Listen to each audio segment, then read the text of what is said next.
Nathi singalokhu siphindile silokhu senza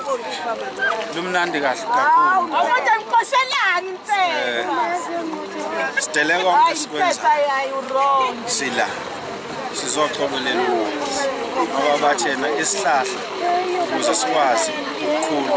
kufuneka impande zazo zibe strong ukuze namaqabunga ezobukeka kahle ukuze sikwazi ukuhlala sizinze sime sithi emhlabathini